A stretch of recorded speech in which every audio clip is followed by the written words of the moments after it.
Fala sócio, beleza? Rafael Seabra aqui, do Quero Ficar Rico, e nesse vídeo eu quero falar sobre a nova emissão do MXRF11, tá? Um fundo que muita gente me pediu para falar sobre ele, então eu estou aqui trazendo esse vídeo para compartilhar com vocês mais informações sobre essa nova emissão, sobre essa nova subscrição, se vale a pena, se não vale, isso a gente vai comentando ao longo do vídeo, tá? Antes eu queria que você deixasse aqui nos comentários, você é cotista do MXRF11? Você vai participar, vai subscrever seus direitos do MXRF11? Deixa o comentário aqui embaixo, tá? Então vamos lá, ele está indo para a sua sexta emissão de cotas, que pretende captar até 600 milhões de reais. Né? Muita gente fala, Rafael, mas lá está dizendo que é 499, 500 milhões. Até isso, mas ele tem o direito de aumentar em até 20%. Então pode ir, no final das contas, se houver demanda, até 600 milhões de reais. Vamos fazer 599 e um bocadão lá, quase 600 milhões.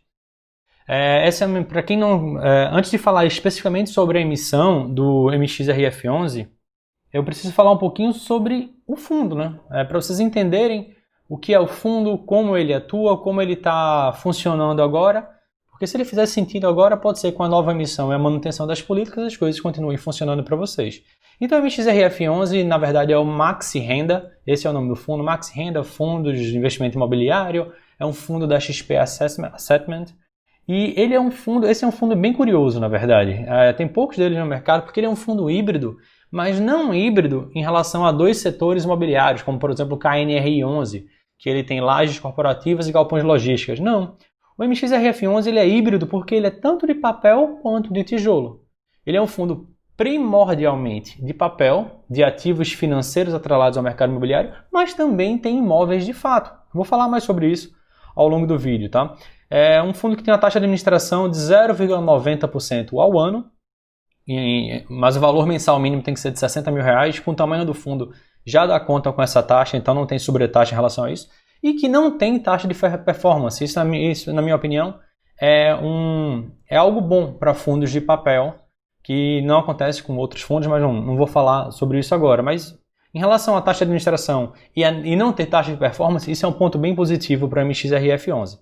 Agora vamos falar um pouquinho sobre como está hoje, pelo menos de acordo com o relatório gerencial mais recente, tá, que foi publicado em julho, então relatório referente ao mês de junho. Como estão os investimentos do fundo por classes de ativos?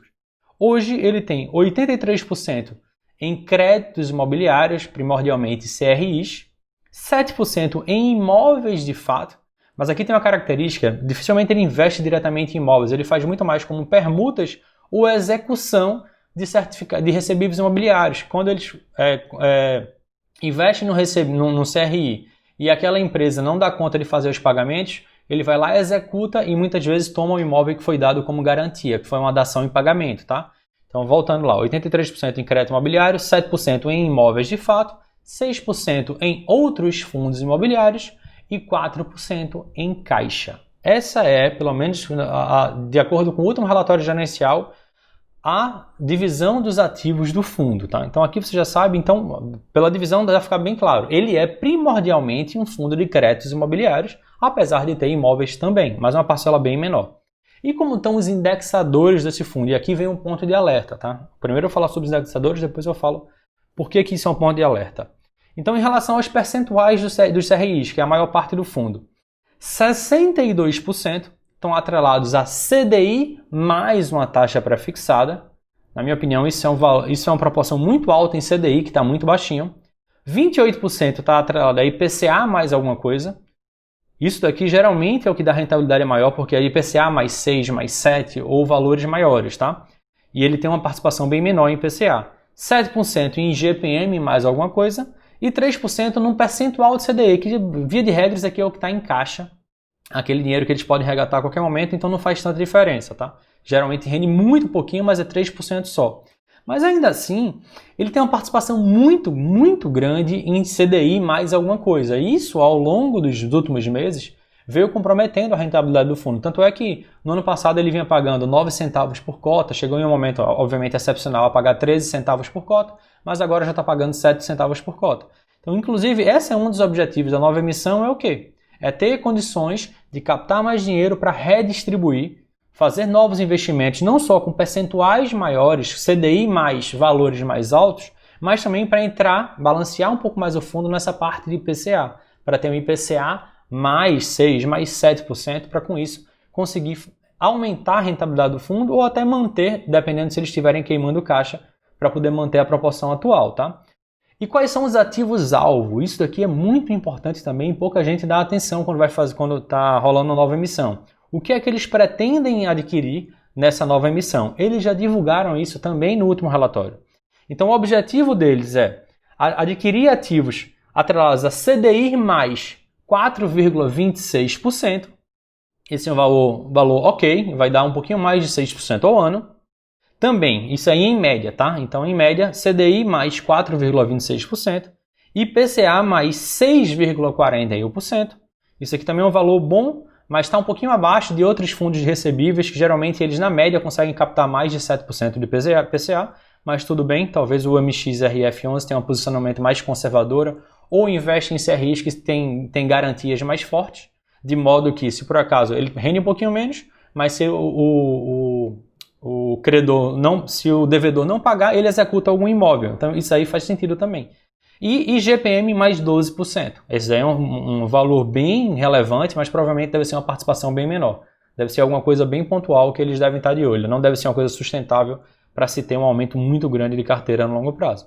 Então os ativos-alvos estão ok, estão adequados à manutenção e até um pouco de melhoria do que pode vir a ser entregue daqui para frente, tá? Então aqui eu falei um pouquinho sobre o fundo, você deve ter entendido um pouquinho mais sobre o MXRF11. Se você é cotista, essa deveria ser uma obrigação sua, saber, ler os relatórios gerenciais, são bem ricos e com pouquíssimas páginas você consegue saber muito mais sobre o fundo. Espero que agora você tenha entendido mais sobre o MXRF11.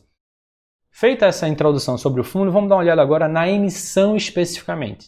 Os valores, os prazos, os percentuais, tudo que está para rolar daqui para frente, tá? Então vamos lá, falando agora especificamente da nova emissão. Essa nova emissão ela veio com um preço de subscrição de R$ 10,28. Só para você ter uma ideia, o preço mais recente dele em relação à gravação desse vídeo, que foi no dia 10 de agosto, estava em R$ 10,50. Então está bem pertinho do preço de subscrição. Isso, via de regra, não é algo bom para a emissão em si, porque se por acaso o fundo tiver uma queda, ficar muito perto do preço da subscrição ou até ficar abaixo, muitas vezes a emissão não consegue captar boa parte do dinheiro que ela poderia ter captado se ela viesse com um preço um pouquinho mais agressivo.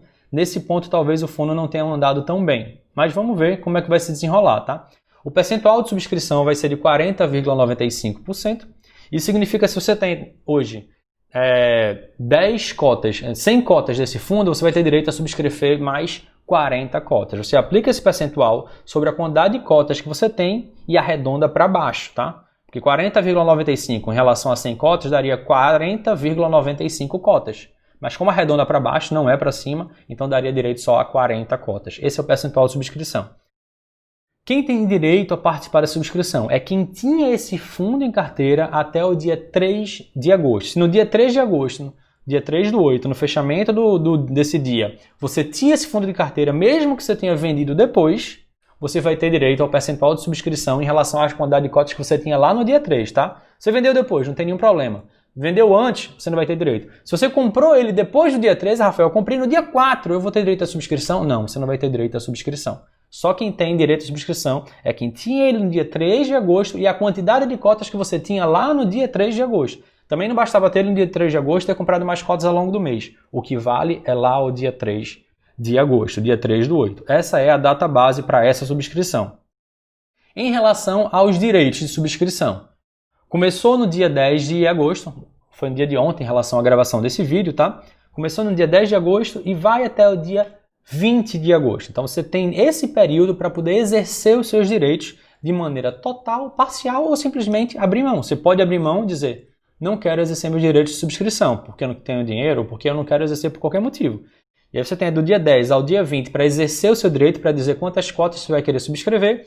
E no dia 21, o dinheiro vai sair da sua conta. Então você tem que deixar o dinheiro lá na conta da sua corretora até o dia 20, no dia 21, o valor relativo à quantidade de cotas que você subscreveu e o preço vai sair. Ah, Rafael, mas como é que eu vou saber o valor exato? Muito simples. A quantidade de cotas que você escolheu para subscrever vezes 10,28, que é o preço de subscrição. Não tem nenhuma taxa adicional sobre isso, tá?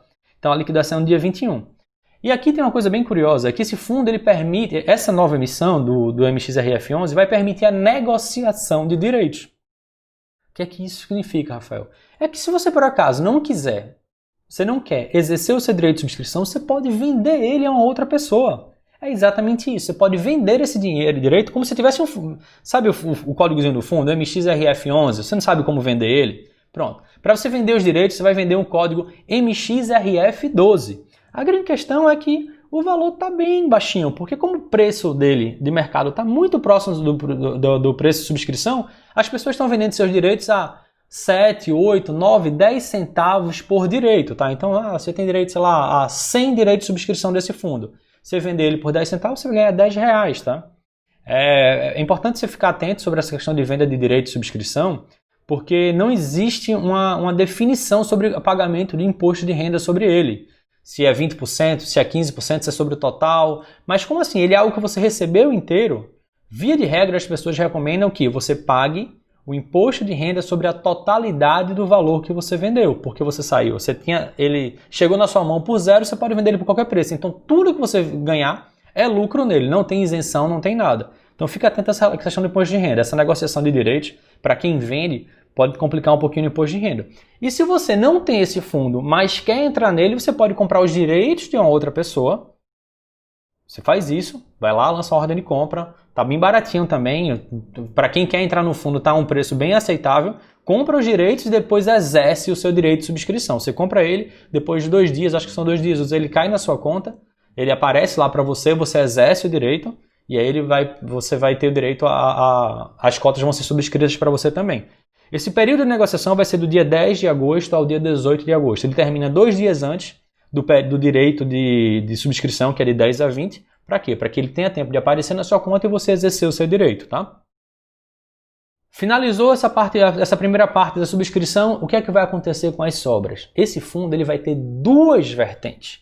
Ele vai ter direito às sobras para quem já é cotista pegar uma parte das cotas que sobraram e ele também vai ter uma oferta pública para que outras pessoas que ainda não são cotistas tenham direito também. Então essa oferta está sendo muito abrangente. Provavelmente pelo valor muito alto dela, ela realmente está querendo captar o máximo possível.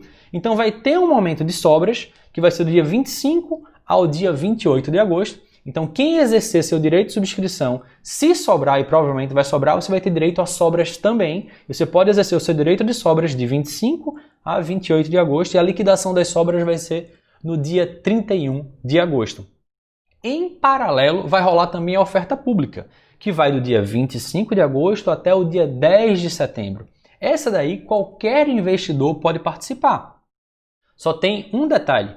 O investimento inicial da oferta pública, não confunde isso com a parte da subscrição nem com a parte das sobras. Quem tem direito a qualquer quantidade de sobras, de subscrições ou sobras, você pode exercer exatamente aquela quantidade que vai aparecer para você. Mas na oferta pública, quem quiser participar dela, existe um investimento mínimo de R$ 25.885,04, que corresponde a 2.518 cotas. Então a oferta pública ela vem com um valor bem alto. Muita gente reclamou da oferta pública do HGLG11, que estava em 15 mil. A do MXRF11 está em 25 mil. O valor inicial é bem alto. E a liquidação, a oferta pública, como eu tinha falado, vai ser do dia 25 do 8 ao 10 do 9, 10 de setembro. E a liquidação dessas reservas vai ser no dia 16 de setembro, tá? Que é quando eles vão encerrar essa parte da oferta pública. Se tiver uma demanda maior, vai ter rateio, como teve no HGLG11, mas enfim, não vou também me alongar tanto. Mas como vocês devem ter visto aqui, é uma emissão muito abrangente, que eles estão querendo fazer de tudo para poder conseguir captar o máximo, tanto que vai tendo subscrição, possibilidade de negociação de seus direitos, vai ter sobra, vai ter oferta pública para quem é e para quem não é cotista. Então assim, eles estão tentando usando de todas as estratégias para conseguir captar o máximo de grana possível e conseguir reposicionar o fundo, fazer novos investimentos para conseguir continuar entregando bons resultados. E esse fundo ele tem bons resultados. Dando uma olhada nos últimos 12 meses em relação aos dividendos que ele pagou, nos últimos 12 meses, ele pagou exatamente R$1 por cota. Parece pouco, mas esse fundo ele tem um valor baixo. O preço dele ele é baixo. É um preço baixo, não necessariamente barato, é um preço baixo, tá? Então, isso daí, se ele repetisse nos próximos 12 meses, o que não é tão fácil assim, porque esses dividendos já vieram caindo, tá? Importante deixar isso claro. Mas se ele repetisse esse R$1 por cota nos próximos 12 meses, em relação ao preço de subscrição de R$10,28, Esse R$1 representaria um altíssimo dividend yield de 9,73%. Repetindo, se nos próximos 12 meses ele pagar novamente R$1 por cota e você faz a sua subscrição pelo preço de R$10,28, isso representaria um dividend yield de 9,73%. Então, potencialmente é algo bem relevante, mas não necessariamente ele vai se repetir. Não só porque as taxas estão mais baixas agora, mas também porque ele vai precisar de um tempo para poder fazer uma realocação de todo esse dinheiro que vai entrar nos próximos meses. Então, muitas vezes, logo depois da subscrição, demora um pouquinho a entrar, a converter em cota, e mesmo assim, num primeiro ou segundo mês, nos primeiros meses depois da subscrição, às vezes o dividendo, o rendimento pago cai um pouquinho para depois recuperar até que os novos ativos façam parte da carteira e comecem a apresentar resultados, tá? Ufa! Falamos bem sobre o fundo, falamos bem sobre essa nova subscrição deles, essa nova emissão de cotas. E qual a minha conclusão sobre ele? Primeiro eu preciso deixar claro para vocês, eu não sou cotista do MXRF11, tá? Até por uma questão de transparência. Eu sempre deixo, quando eu falo em um fundo, eu sou cotista, eu digo que sou. E quando eu não sou, estou dizendo para vocês também que eu não sou, mas procurei me informar bastante sobre ele e não pretendo participar dessa emissão de cotas. Eu acredito que tem fundos recebíveis que, na minha opinião, funcionam melhor do que o MXRF11 e eu gosto muito quando o fundo ele tem um foco bem específico, pelo menos em tipo, ou é tijolo ou é papel. Quando mistura as coisas, termina tendo imóveis que não terminam rendendo tanto. Tanto é que tem alguns imóveis que fazem parte lá do fundo que não estão rendendo. A empresa foi executada, ele pegou o imóvel e ele não está gerando resultados. E não tem nenhum problema nisso, tá? O fundo ele tem historicamente apresentado bons resultados, isso que importa. Tem um risco um pouquinho mais alto, mas isso pode ser compensado, sei lá, com a venda futura desse imóvel, ou quando ele conseguir alugar aquele imóvel e aquilo gerar uma renda adicional. Então, vários imóveis que estão, entre aspas, parados, que no momento que eles conseguirem colocar para funcionar, vamos dizer assim, vai começar a trazer uma renda adicional para o fundo. Então, assim, é um fundo interessante, mas que não faz parte da minha carteira e não tenho, no momento que eu gravo esse vídeo, pretensão que ele venha a fazer parte, tá? Espero que tenha ficado bem claro para vocês tudo sobre essa nova subscrição do MXRF11, que tenha tirado todas as suas dúvidas. Se por acaso você tiver ainda alguma dúvida, é só deixar um comentário aqui embaixo que eu vou fazer o possível para ajudar todos vocês. Dito isso, esse vídeo fica por aqui e a gente se vê no próximo vídeo. Tchau, tchau.